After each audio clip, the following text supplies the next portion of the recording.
Як Джеймі Олівер збудував і втратив кулінарну імперію. 1999 рік. Молодий 24-річний британець у футболці і джинсах стрибає по кухні, готує пасту під рок-музику і називає це кулінарним шоу. Критики скептичні, телеканал BBC знервований, адже сімейні кухарі того часу – це чоловіки у білих ковпаках, які розмовляють пошепки і роблять із готування релігійну церемонію. А потім бабах! За один рік The Naked Chef стає культовим явищем. Хлопець, який ледь закінчив школу через дислексію, продає мільйони книжок, будує ресторанну імперію на 100 мільйонів фунтів, змушує британський уряд витратити 280 мільйонів на шкільні обіди і стає одним із найбагатших кухарів планети. А далі бабах удруге. Травень 2019 року. 22 ресторани закривають за один день. 1000 осіб втрачає роботу, бо компанія має 80 мільйонів боргу. Ресторанна імперія розсипається, мов картковий будинок. Це історія Джеймі Олівера, людини, яка змінила спосіб ставлення світу до їжі, врятувала цілі покоління дітей від ожиріння і втратила все, тому що забула про базову математику. Це історія про те, як талант не завжди означає бізнес-успіх, і як навіть найвизначніші кулінарні ікони можуть упасти. Та найцікавіше, навіть після втрати імперії він досі мультимільйонер. Як це можливо? Вітаємо! Ви на каналі Історія на тарілці, де ми говоримо про їжу, історію, культуру та їх взаємозв'язок. Попереджаємо! Нас не можна дивитися на порожній шлунок. А тепер до чергової історії.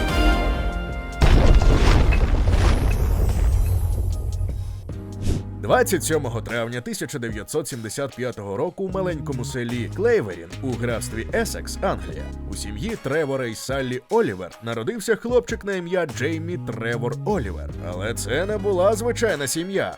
Батьки Джеймі володіли пабом-рестораном під назвою The Cricketers.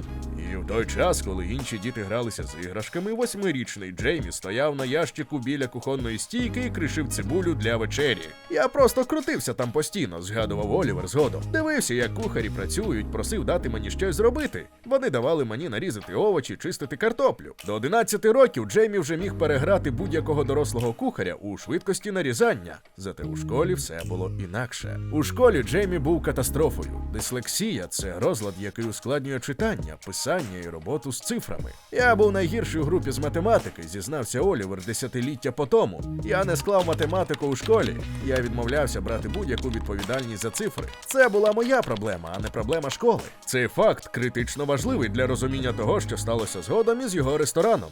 Але до тієї історії було ще далеко. У 14 років Джеймі створив рок-гурт Scarlet Division зі своїм другом Лі Гагервудом. Музика і їжа – це все, що його цікавило. У 16 років він покинув школу Newport Free Grammar School із лише 2 сертифікатами – з мистецтва і геології. Та батьки знали – хлопець має талант, просто не до підручників.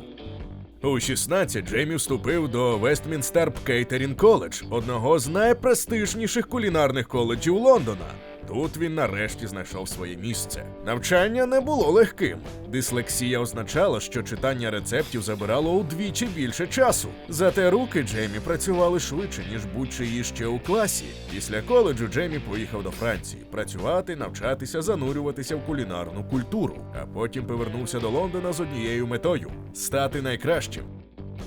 Його перша справжня робота – це посада головного кондитера у ресторані The Neal Street Restaurant Антоніо Карлуччо, одного з найшанованіших італійських ресторанів Лондона. Тут Джеймі познайомився з людиною, яка змінить його життя – Дженаро Контальдо. Дженаро Контальдо був не просто кухарем. Він був італійцем із тих, хто готує з душею. Для нього їжа – це не процес, це ритуал, історія, емоція. Він навчив мене любити інгредієнти, згадував Олівер. Не просто готувати, а любити. Він розповідав історії про кожен продукт, звідки той, хто його виростив, як його правильно використовувати. Контальдо став для Джеймі тим, ким батько ніколи не міг бути – наставником у справжній кулінарії. І ця дружба тривала впродовж 10-річ. Пізніше Олівер найняв Контальдо керувати своєю мережею ресторанів Джеймі Італіан.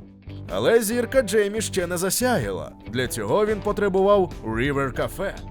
1997 рік.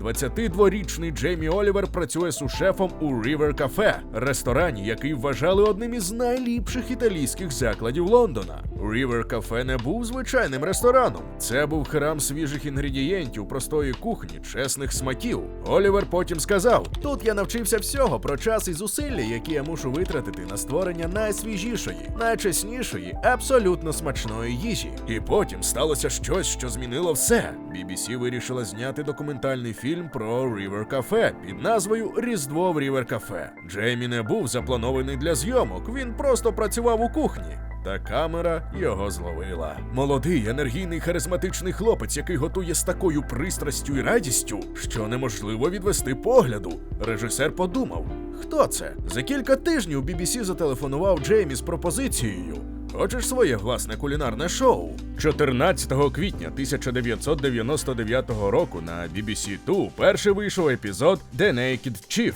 Назва звучала провокативно. Багато хто гадав, що Джеймі готуватиме голяка. Та ж ні. Naked означало їжу голу, чесну, без зайвих прикрас. Прості інгредієнти, прості техніки, смачний результат. І це було щось абсолютно інакше, ніж усі тогочасні кулінарні шоу. Джеймі вдягся у футболку і джинси, готував під рок-музику, приїздив до кухні на скутері, сміявся, іноді щось падало на підлогу, і він просто піднімав і продовжував. Він скидався на когось, кого ви знаєте, на когось, хто просто любить готувати і хоче показати вам, як це легко. Критики були скептичні. «Занадто неформальний», – казали вони. «Вимова з Есексу звучить непрофесійно.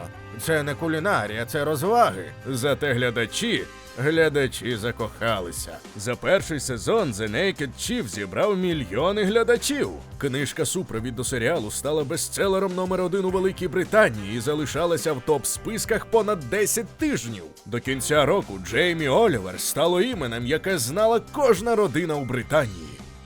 Хвилинка уваги для тих, хто ще не підписаний на наш телеграм-канал. У нас там не тільки анонси нових відео, а ще й безліч цікавих історій і фактів, які ми не публікуємо на Ютубі. Посилання у описі і прямо зараз на екрані. Успіх The Naked Chief створив можливості. До 2024 року Джеймі продав понад 50 мільйонів примірників своїх книжок по всьому світові. Він написав 28 кулінарних книжок, які переклали десятками мов. Авторські відрахування від книжок дали йому приблизно 40 мільйонів доларів. Телебачення. Після The Naked Chief прийшло Oliver's Twist 2002 року, Jamie's Kitchen також 2002, Jamie's School Dinners 2005 року, Jamie at Home 2007, Jamie's 30 Minutes Meals і десятки інших. Кожне шоу давало мільйони з угоди з Channel 4, BBC, згодом Netflixом. 2000 року Джеймі був таким відомим, що прем'єр-міністр Великої Британії Тоні Блер запросив його на Даунінг-стрит 10 до своєї резиденції приготувати обід для італійського прем'єр-міністра Массімо де Алеми. Джеймі мав лише 25 років. 2003 року він отримав королівську нагороду за послуги індустрії гостинності. 2005 року Sunday Times додав Джеймі до списку найбагатших британців до 30 років. Його статки оцінювали на десятки мільйонів фунтів. 2002 року він вирішив витратити все до останнього пені на щось божевільне. Він відкрив ресторан під назвою 15 у лондонському районі Westland Place. Але це був незвичайний ресторан. Концепція – взяти 15 молодих безробітних людей, тих, хто мав кримінальне минуле, проблеми з наркотиками, алкоголем, насильством у родині, психічні захворювання, і навчити їх, як стати професійними кухарями. Програма була жорстокою. 15 місяців інтенсивного навчання, 3 місяці у Корнвелл коледж, потім 12 місяців роботи на кухні 15 поруч з 25 професійними кухарями. Телеканал Channel 4 зняв серіал Jamie's Kitchen про весь процес. 7 епізодів показували, як Джеймі добирав кандидатів, як вони боролися, падали, піднімалися, навчалися. Серіал збирав понад 5 мільйонів глядачів щотижня. Це був один із найбільших телевізійних хітів 2002 року. Результати? З перших 15 учнів 5 закінчило програму і отримало роботу в найліпших ресторанах Лондона. Один із них, Патрік Кемпбелл,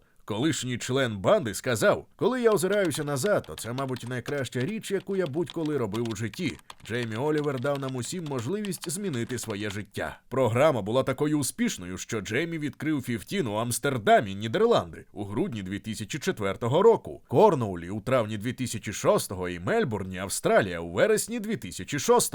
15 Корнвелл, зокрема, став легендою. За 13 років програми понад 130 чоловік пройшло через неї. Якщо 15 змінив життя сотень дорослих, то дальший проєкт Джеймі змінив життя мільйонів дітей. 2005 року вийшов серіал «Jamie's School Dinners» – 5-серійна документальна програма, де Джеймі спробував змінити систему шкільного харчування у Великій Британії. Проблема – британські школи годували дітей абсолютним сміттям. Джеймі прийшов до школи Кідбрук Скул у Грінвічі і спробував навчити кухарів їдальні готувати свіжу здорову їжу з обмеженим бюджетом. Кухарки не вміли готувати, вони десятки років тільки нагрівали заморожену їжу. Діти відмовлялися їсти овочі. Батьки скаржилися, система чинила опір на кожному кроці. Та Джеймі не здався, він показав, що здорове харчування не обов'язково дороге, що діти можуть полюбити овочі, якщо їх правильно приготувати, що свіжа їжа насправді смачніша за заморожену. Серіал став сенсацією. Мільйони батьків дивилися і були шоковані тим, чим годують їхніх дітей. Уряд виділив 280 мільйонів фунтів на покращення шкільних обідів упродовж подальших 3 років. Були запроваджені нові стандарти харчування. Він спробував зробити те саме у США серіалом «Jamie Oliver's Food Revolution», знятим у Ганнінгтоні, місті з найвищим рівнем ожиріння в Америці. Серіал виграв Еммі Еворд за найкращу реаліті-програму. Джеймі Олівер став не просто кухарем, він став активістом. 2008 року Джеймі перебував на піку слави. І тепер Джеймі вирішив збудувати ресторанну імперію. Він запустив Jamie's Italian, мережу ресторанів середнього класу, фокусованих на італійській кухні зі свіжими інгредієнтами, високими стандартами і доступними цінами. Джеймі швидко експандував. До 2011 року він мав 42 Jamie's Italian по всій Великій Британії. Потім вийшов за кордон – Італія, Німеччина, Близький Схід, Азія. На піку упродовж 2017-2018 років Jamie Oliver Restaurant Group володіла 86 ресторанами, 25 у Великій Британії і 61 по всьому світові. Здавалося, що нічого не може зупинити Джеймі, та насправді імперія вже тріснула. Просто ніхто цього не помітив. 2011 року виявилося, що Jamie's Italian у Глазго використовував соуси, виготовлені на промисловому заводі в Бісестері, майже за 640 кілометрів від Шотландії. Але ж це був Джеймі Олівер, чоловік, який проповідував місцеві продукти, свіжість, підтримку локальних фермерів. Критики назвали це лицемірством. Того самого року кілька клієнтів захворіло після відвідин Jamie's Italian. Розслідування показало, що м'ясо було недосмаженим і могло бути зараженим бактеріями Е. колі. 2014 року філія барбекю Пікадилі Сквер у Лондоні добровільно закрилася на 24 години після того, як санітарні інспектори дали їй другу найнижчу оцінку. The Times повідомила, що інспектори знайшли мишачі екскременти, зогнилі туші, протерміноване непридатне до вживання м'ясо. Це був ресторан, позиціонований як преміум стейкгаус з м'ясом найвищої якості. 2017 рік був першим тривожним дзвоником. Джеймі закрив 6 локацій Jamie's Italian, посилаючись на тиск і неоднозначність після Брекситу. Фунт упав, імпорт інгредієнтів подорожчав. Олівер уклав 12 мільйонів 700 тисяч фунтів власних коштів у бізнес, намагаючись порятувати його. Банк HSBC дав 37 мільйонів кредиту. Компанія пройшла через CVA, угоду з кредиторами, щоб уникнути банкрутства. 2018 року Джеймі закрив іще 12 ресторанів. Понад 600 чоловік утратило роботу. І тоді, 21 травня 2019 року, настав кінець. Jamie Oliver Restaurant Group оголосила про адміністрацію, британський еквівалент банкрутства. KPMG, міжнародну консалтингову фірму, призначили адміністратором, щоб вирішити, чи можна врятувати компанію, чи треба її ліквідувати. Рішення було швидким. 22 з 25 ресторанів треба закрити негайно. Виживуть лише 3 заклади в аеропорту Гатвік. І то тимчасово, поки KPMG шукатиме покупців. Понад 1000 осіб утратила роботу за одну ніч. Джеймі написав у Твіттері: «Я дощенту розбитий тим, що наші улюблені британські ресторани пішли в адміністрацію. Я глибоко засмучений цим результатом і хочу подякувати всім людям, які вкладали свої серця і душі в цей бізнес упродовж багатьох років. Після 17 років будівництва імперії все впало за один день. Як це могло статися? Як один із найвідоміших кухарів світу міг втратити ресторанну імперію на 100 мільйонів фунтів? Джейміс Італіан зріс від одного ресторану до 42 за менш як 10 років. Це означало відкриття нового ресторану що 2, що 3 місяці. Неможливо підтримувати якість і увагу до деталей за такої швидкості. Джеймі не міг відвідувати кожного ресторану. Він довіряв менеджерам, але менеджери не були Джеймі Олівером. Джеймі завжди позиціонував себе як кухаря для всіх, простого хлопця з Есексу, який готує доступну їжу. Проте ціни у Джейміс Італіан були завищені. Основна страва коштувала десь за $20. Для середнього класу це було дорого, як для регулярних відвідин. Для багатіїв – недостатньо ексклюзивно. Джейміс Італіан опинився в нічийній ніші. Задорого для звичайних людей, надто просто для багатих. Плюс Джеймі Італіанс не еволюціонував, меню залишалося майже таким самим від 2008 до 2019 року. Ще й після референдуму Брексит 2016 року фунт стерлінгів упав. Імпорт італійських інгредієнтів моцарелла, прошутто, пармезану подорожчав на 20-30%. Водночас були підвищені мінімальна зарплата, оренда в центрі міст, вартість комунальних послуг. Джеймі сказав у інтерв'ю Financial Times, це була буря зростання орендних платежів, зарплат, вартості їжі, а також вплив Брекситу і зміна споживчих звичок. Та ще й Джейміс Італіан покладався на Groupon – сайт знижок, де люди могли купити ваучери на 50% знижки. Це приваблювало людей, які прийшли одного разу завдяки знижці і ніколи не повернулися. Не було лояльної клієнтської бази.